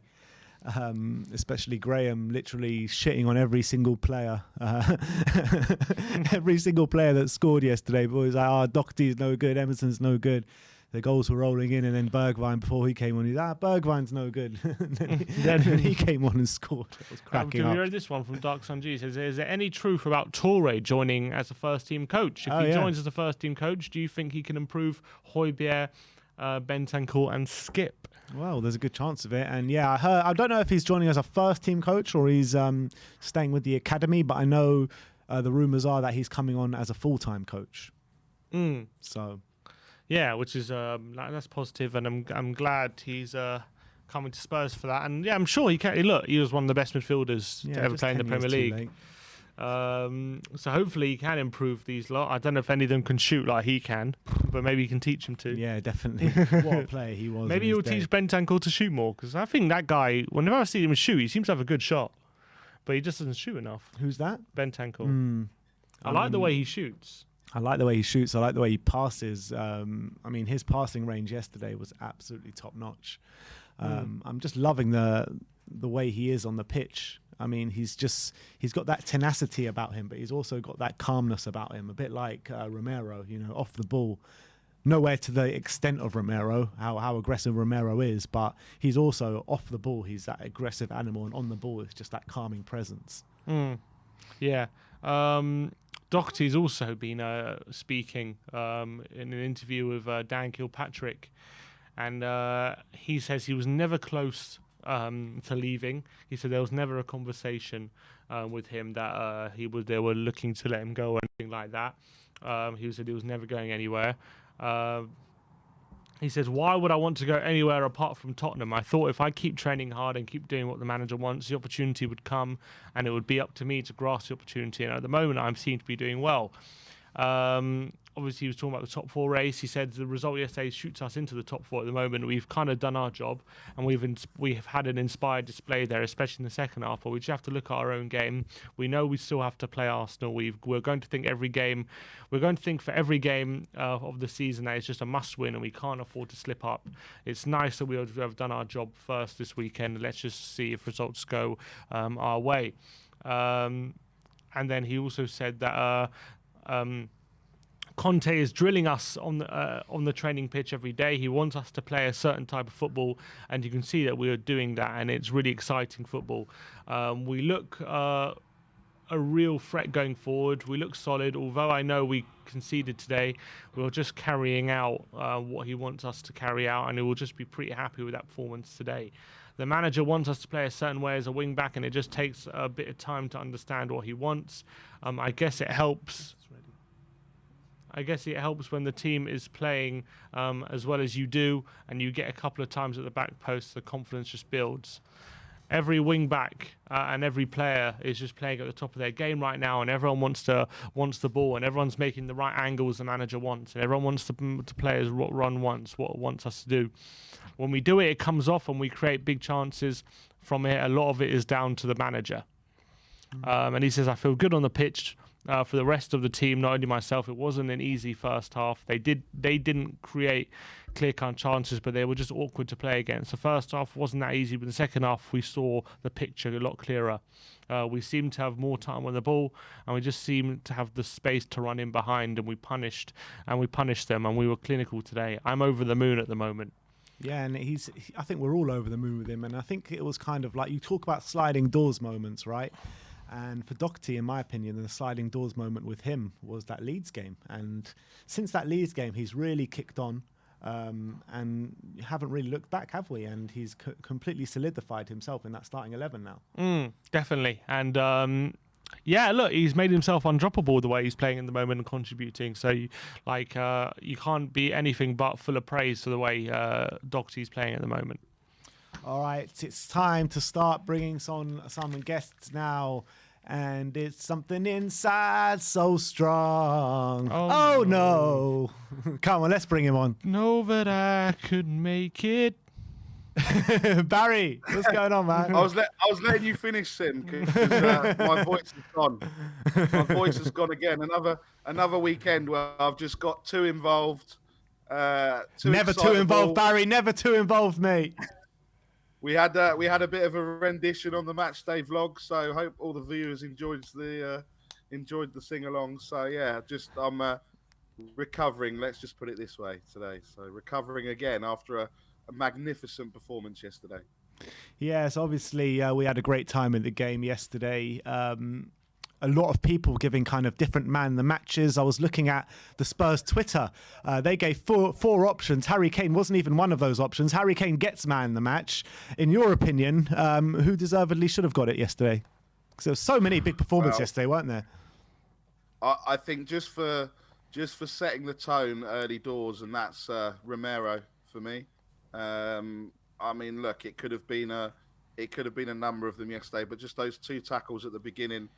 The fact that he completely owned St. Maxim and like he did with Richarlison, he didn't get booked. Romero for me. I think there was those stats that I think someone put up on one of the groups where it was just like insane stats from yesterday.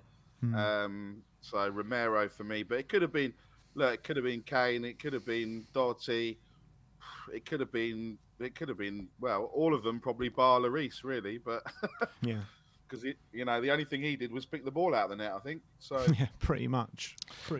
Yeah, and it was. But Barry, for you, how crucial was it the way we responded to going behind, considering how difficult we'd found it before then to break Newcastle down and create proper clear-cut chances? You're fearing the worst when we concede that goal, but the way we responded was just perfect, wasn't it? Yeah, I mean, it was a perfect example of, that goal before half time was crucial. I think if we hadn't have got that goal before half time, it could have been a really sticky second half. But I mean, we were sat there, we were talking, we were saying, Sim, you're missing the best game to be missing, and then all of a sudden, bang, half time came. Ben nearly misses the second goal as he's walking up the steps, and then. Great to see Ben Davies get the goal as well. For Grandpa called it as well. Grandpa, yeah, it was so critical, and I think at half time, I think Conte said, look, create some more spaces, get in behind them, and we'll run away with it. And looking at what he said in the press conference about the players did this for me, and he was kind of laughing about it, and it was fantastic, but just I mean, some stats. I got some stats up from. I know we was talking about it, and again, we got the third highest. The next best points since Conte came in November. We've got 21 points this calendar year, which only Liverpool have got more. We've scored the most Premier League goals this year. Top 4 since the second week of September. It's. Yeah, one game at a time, but I think we need to start believing. We need to start believing that this is going to happen because Conte believes, and I think the players believe now as well. So we need to believe. I don't think Palace will do us any favours tonight because Zaha's out, Elise's out, and Gallagher's out. So Gallagher's out as well, is he? Yeah, we just need to do us, I think, and I think Bob Spurs said it, and I've said it. I think there's at least 2 or 3 losses that Arsenal have got. That before they come to us, and I'm ready to feel broken again for the next few weeks to see where we get to, and that whenever the North London derby is, whether it's Wednesday the 11th or Thursday the 12th, that the next day is being booked off at work, and you'll find me somewhere on the high road at some god awful hour wanting to be back to them. So. Absolutely. I mean, yesterday we were talking, and a lot of people were talking in terms of the starting lineup with Reguilon being out. Doherty got pushed over to the left. Emerson came in on the right. Everyone was coming out with their own kind of scenarios, what they wanted to see played. Nobody wanted to see Emerson on the right and Doherty on the left. But how well do you think they did actually individually yesterday? Yeah, you've got credit where credit's due. I think Doherty's a completely different player since Conte's come on. He's kind of, it just goes to show if you put the hard work in and you listen to a top class manager, then you benefit from it. And Doherty in particular going over the left hand side. If he'd had to do that maybe a month ago, it wouldn't have worked out. Emerson again. He got the goal. He nearly missed it. I think it came off those long studs that they were wearing. But look, I think we were all, like you said, we were all doing it. They started nervously. They started poorly. I think there was a bit of hesitation around Romero wanting to pass the ball to him. I think at the first 10, 15 minutes, and look, they grew into the game. They settled in. And they deserve credit. I think we like we were saying yesterday that we need to strengthen in those areas. But it was a win. We came back. We and they deserve credit. We can't sit there and we can't sit there and say every game when they have a bad game that we batter them and then when they have a good game we don't give them the credit they deserve. So they both deserve credit. And I think Cess and even Skippy might be back for the Villa game. So that gives options. And again, it's not options that you can just say, right, Skip comes straight back in, because I don't think he does. But, it'll be tough. But I think the celebrations, I think, was the biggest thing. They celebrated as a team and they're all supporting one another. And that's the biggest thing. Where it's not just, it's Kane and Son. It's, it's a few of them. They were all there. They were all celebrating. And Conte's a magician. Absolutely. And tonight, Barry, are Palace going to get something? Are they going to do us a favour? Well, look, football's a funny game. Arsenal have now got pressure on them. They haven't had any pressure on them for weeks or probably all season. We're going to really see what, if they would have been watching yesterday, and Arteta must be running scared having to come to that for that North London derby. So look, if we can't really worry about what Palace is going to do. I think that that 5-game run that they've got with Chelsea, Man U, West Ham, Leeds, then us. I think that's going to be there. That's going to be where it's going to sort of fall apart for them. But I think the best we can hope for tonight's a draw, and then if anything else happens, but you never know. Football's a funny game, and don't want to go all Kevin Keegan, and I would love it, but I would love it if Palace got something tonight. If they got a win tonight, even better. So, all right, Barry, always a pleasure to have you on, my friend. And we'll see you next time. See you soon, guys. Nice one, Barry. Always good to hear his views. Let's move on and let's go to Aravind. Aravind, how you doing, mate? Hello, doing good. How are you guys doing? Yeah, good, thanks. Good, thanks. Obviously, basking in the glory of another brilliant victory from Tottenham yesterday. How did you see the game yesterday? Amazing. It was, as I keep on saying, this group of players is playing as a team, which we have not seen since Poch got sacked.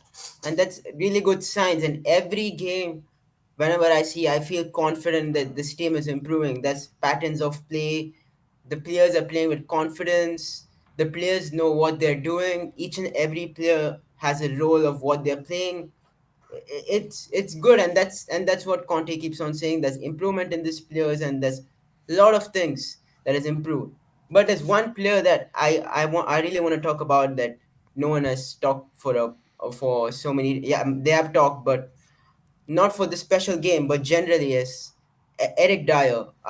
We have been slating him for past 1 year, but this season, regardless what he has done under Nuno, which he has been inconsistent, since Conte has come, this guy has put so much good performances. Because of his good performance, it gives Romero to play his game, where he plays.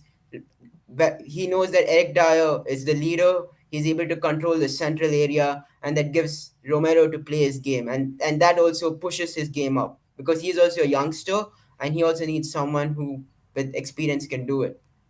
That's such a positive for this team, right? And that's something which I really like Eric Dyer, and he has brought in a statement from last season is like, I'm not done, and I'm here to prove. And he has proved me wrong this season. Eric Dyer. I know he's not the player which he was a man of the match yesterday, regardless of what, but generally he has done really well.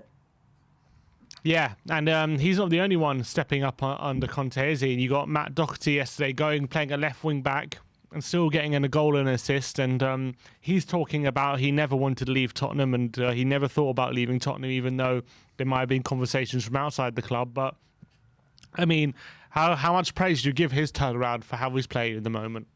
Each and every player is turning up for our team, and even Matt Doherty. As much as we all know that every player needs that there are a lot of players which we need improvement, and that's true. But they're not giving up. They are coming on the pitch and giving a statement. I'm here to stay. It's either it's Emerson, either it's Matt Doherty. So that's what is needed for this club, and that's what Conte wants from this player. Conte demands a lot from this player, and they are showing up over there. Each and every player, everyone says the Kane is the man of the match, Kulusevski is the man of the match, but for me, the man of the match is Tottenham Hotspur.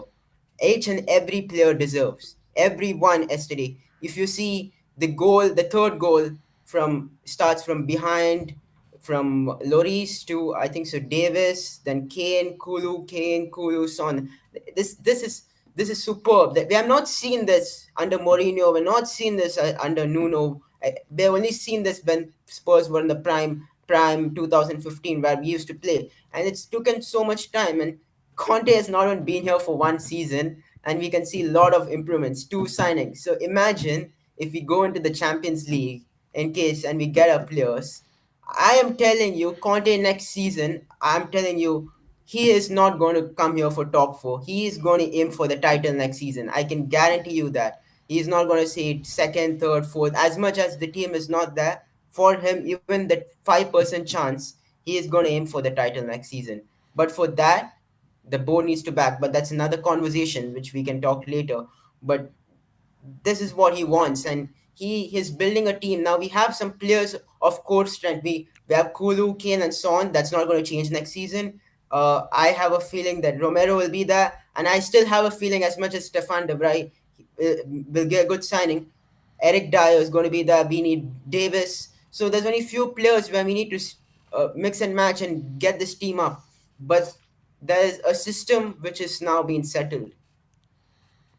Yeah, and we seem to be consistently playing in really good performances now. And how much of a difference you think does it make that we're blowing teams away as opposed to, I know Arsenal are still winning games, but they're winning by 3-2 and 1-0 and just about scraping by, but we're blowing teams away. And do you think that'll make a difference going to the run-in? I mean, I saw a stat, most goals in 2022 Spurs with 30 goals, which is more than City, United, Liverpool. So it shows how much we are scoring goals, and I have a strong feeling that Arsenal will bottle it. The main reason is because that team is really inexperienced. There are not many players who have been playing in the Champions League. Let's be honest, right? The last time they played in the Champions League is when Alexis Sanchez, Ozil was there. But our team has some players who have played in the Champions League and know how to get in the top four. Dyer has been there, Kane has been there, Son has been there, and Conte as a manager knows how to do it. So I strongly feel they can win against Palace, even if they can get a result over there. They are going to drop points. Two games if they drop, if they lose two matches is enough, and that just spoils uh their top four hopes. It's just one, and not even two loss. One, even if they draw today or lost today, just one loss can change our hopes. And I just want us, as much as we forget top four and top five, which we have been focusing. I want our team to play like this consistently. We need to bring the consistent form. We need to see how we can, if we can get a win against Villa and then against Brighton, if we can get that consistent win, that keeps on putting on pressure on Arsenal to win week in and week out. And if we can give that fight, their experience will help us get top four. Their inexperience will help us get top four, and that's what I feel.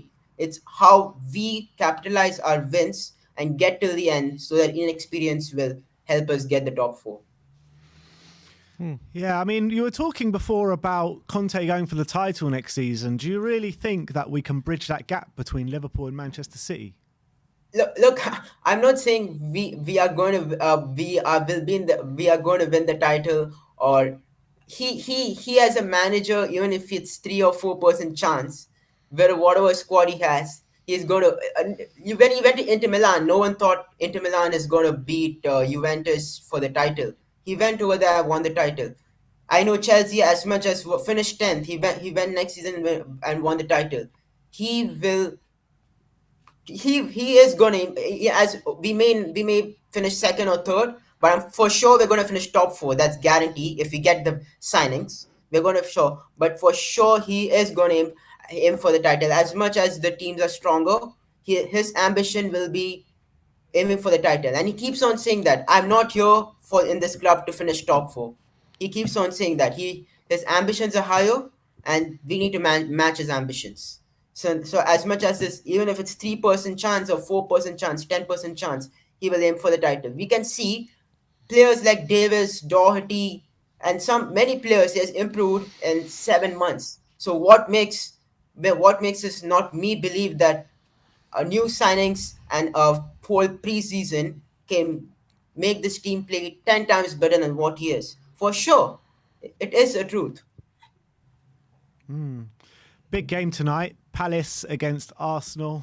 Palace have a few potential injuries in Zaha, Conor Gallagher, and Elise. Do you think Palace can get anything tonight? Conor Gallagher as well. That's what he was saying before. Yeah, Barry.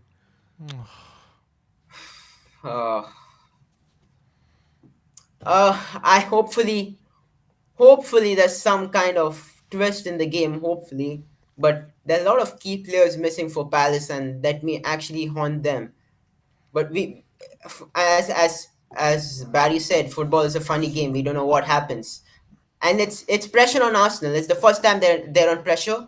We're in the 4th spot. It's on pressure on Arsenal, and so it's not a reason they may actually drop points because of inexperience. I keep on saying inexperience. That squad is really inexperience, and it may haunt them. And that's as much as Arsenal is playing. They're playing on form. They are, look at our team. We are much more fluid. We're scoring much more goals. But Arsenal are just scraping up wins, 1-0 or 2-1 or 3-2. They're not able to get hold of the game. And even against Aston Villa, as much as they dominated, they were not able to convert their chances. So anything can happen. So there's a lot of chances, and tomorrow's game is what it is. The inexperience, and if they bottle that match for sure, then I'm telling you, we're getting top 4. That totally shows the mentality of the club. Wow. All right. Big up, Aravin. Thanks for coming on as always, my friend, and we'll see you next time. Sure, man. Come on, you Spurs. Come on, you Nice Spurs. one. I can't see anything about Conor Gallagher, but maybe I don't know. That's what Barry was saying. I mean, I never heard anything. That's why I was shocked when he said it. But hopefully he's fit, because he's a massive way of how they play. Yeah, from what Vieira's saying on Elise and Zaha, it doesn't sound like either are going to be playing. Well, yeah, Zaha missed the England game, didn't he, for Ivory Coast through injury. I don't know. I don't know about Conor Gallagher. Let's just hope that he was mistaken. But anyway, let's bring on our next guest, and that is Mikey. How's it going, Mikey? Hey guys, how are you? I'm very good, mate. How are you? I'm all good, just still what's the word? Reeling, is that the word? I'm still Buzzing? reacting, buzzing, whatever you want to call it. I'm still. So what you're trying to say is you're happy? Yeah, I really don't really know how to describe what I've just seen, what I witnessed yesterday. It was just another really good performance from the Tottenham lads. They performed collectively as a team. It was one of the best performances we've had in a long time. I was very, very pleased with how we not countered, but once we went 1-0 down, it seemed like we almost kicked into gear more. It took I'm not that concerned that it took us going 1-0 down for us to actually put a shift in, but I mean, what a response. You know, the mentality of bygone Spurs teams was go 1-0 down, panic, you know, give the ball to Kane, give the ball to Eriksen, Son, and hope for a miracle. But the team, they pulled together yesterday, and it was a collective masterclass from the 40th minute onwards. We didn't give Newcastle a sniff, and when we did, maybe twice they had an opportunity. One was from the Chris Wood shot, and one was from Sam Maximan. But apart from that, there was no threat from Newcastle. We contained them. We battered them. It's a reverse of the haunting scoreline from a few years ago, which knocked us out of finishing second. Hopefully, this can knock us finishing above Arsenal. We'll look and say, look, it's a scoreline repeat, and if we finish above Arsenal, we'll look at this game and say, well, 5 years ago, 6 years ago, they stopped us finishing above Arsenal, and now they've allowed us to finish above Arsenal. So maybe it's prophetic in a way. Who knows? But I was really happy with the defense. First of all, Romero was probably one of my men of the match. I'd have to give my overall man. I'll explain how I'll give my overall man of the match to in a minute. But just Kuti and Dyer were immense yesterday. You know, I was listening on 5 Live, and they said Tottenham's centre backs were pushing high up the pitch, like they were in the attacking third at some points. That's how like high we were forcing Newcastle, and I was very pleased with that. The midfield was compact. Bentancur and Højbjerg, yet again providing silk and steel, I believe is the way that they describe it, which I'm happy with, and the front three speaks for itself. So who was your overall man of the match then, Mikey? Unorthodox choice, but I would probably go with Matt Doherty. I was very, very impressed. 4 or 5 times, you know, when Kulu gives that ball to Son, if Son misses, Doherty's there again, just like for the second goal. You know, Doherty was constantly running in at that back post looking for chances. Got a goal, got an assist, could have had more. Obviously, when Kane crossed it in, Son missed it, Doherty headed it in. This time, Son by the way, a few weeks ago, Son's first touch was letting him down. That first touch was sublime. Yeah. Like, that was something out of the Messi playbook, that touch. It was breathtaking, and then straight past Martin Dubravka. But I was just so impressed with the way he played. So I'd have to give my man of the match to Roberto Carlos.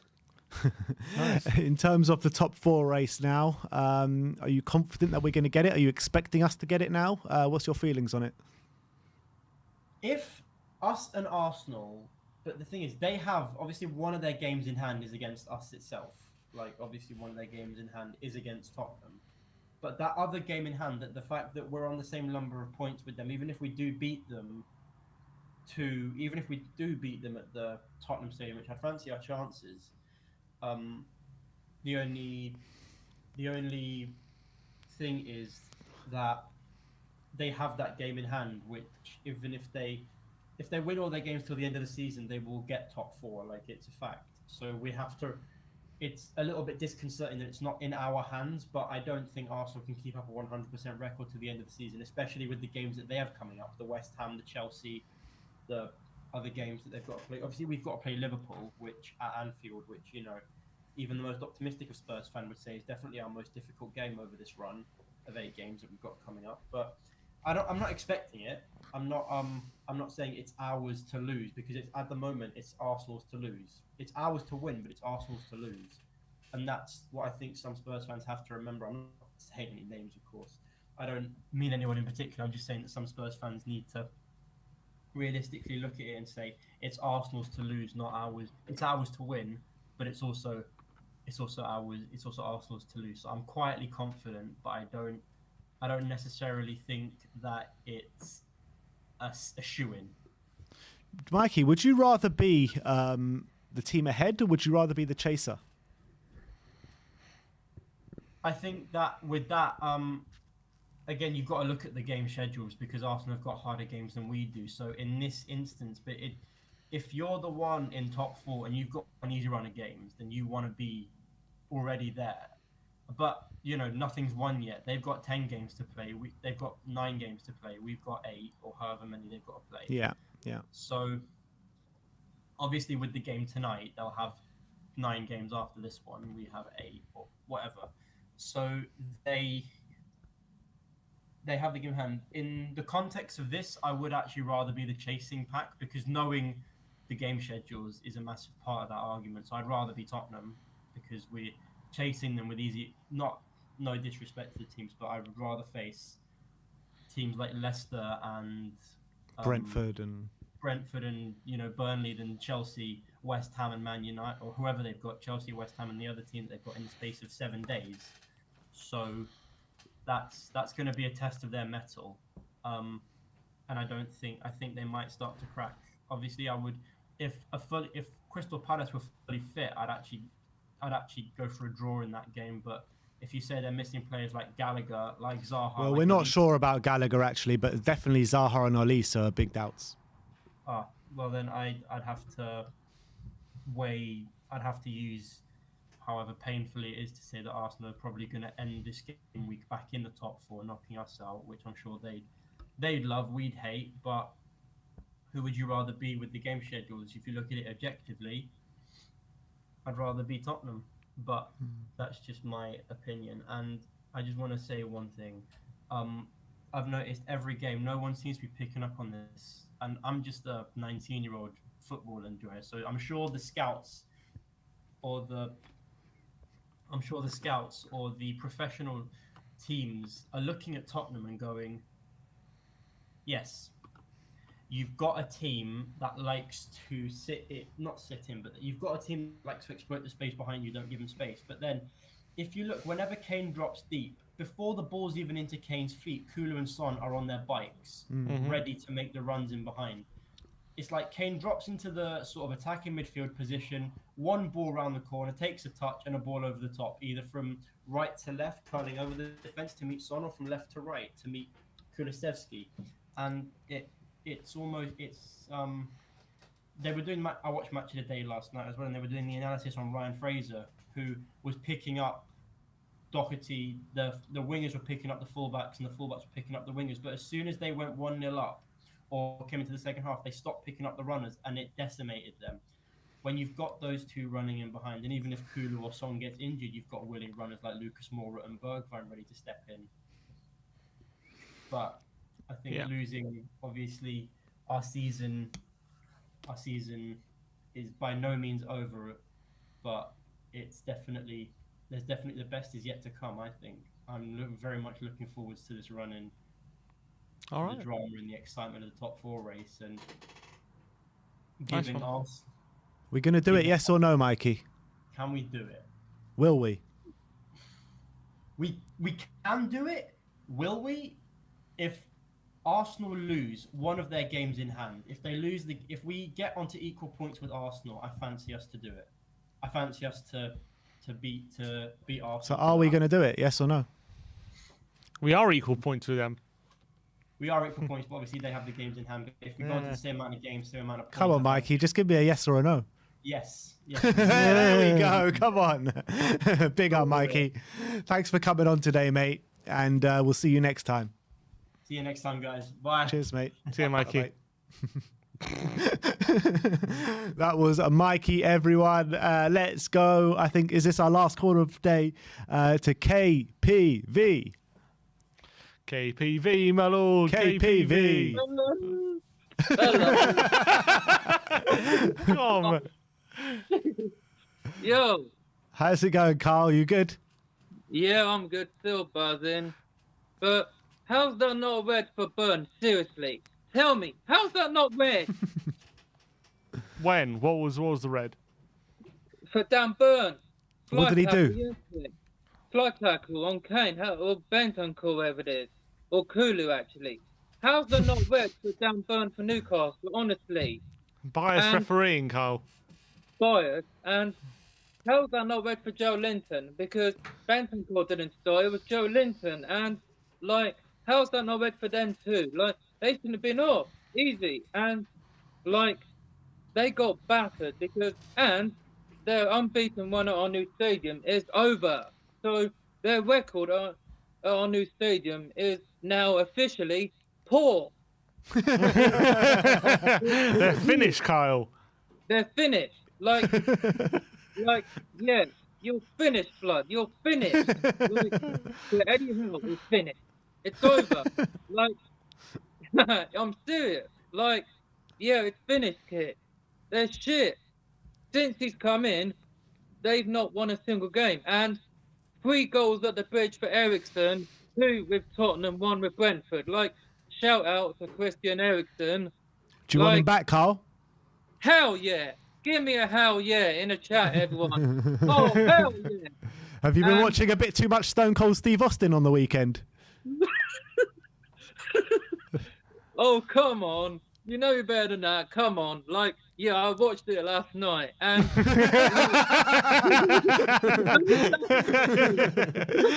You're getting a lot of hell yes, Kyle.